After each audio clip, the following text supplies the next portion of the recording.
N'oubliez pas l'assassinat. Nous sommes dans un monde... On ne va pas légitimer non plus l'assassinat pour sortir d'une crise politique. Je suis désolé, depuis des siècles.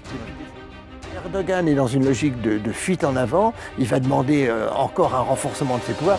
Où ça le mène, ça ne peut le mener qu'à la catastrophe. On voit bien, il y a l'hypothèse... Ça peut le mener à la catastrophe, c'est ça? Ah oui, ça ne peut le mener qu'à la catastrophe. Là, je crois qu'il est à ce moment, on voit bien, où les voies juridiques se referment. Si vous voulez, les recours que font ces Turcs sont remarquables, ils ne mèneront nulle part. Parce que Erdogan va veiller à tout verrouiller. Donc, il est dans une logique de fuite en avant. Soit une guerre civile, soit il y a une autre hypothèse qui est difficile à évoquer, c'est son assassinat.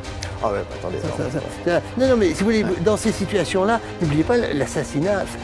Nous sommes dans un monde... On ne va pas légitimer non plus l'assassinat pour sortir d'une crise politique. Je suis désolé, depuis des siècles, depuis Rome, depuis... Oui, j'entends. Il y a toujours eu cette réflexion.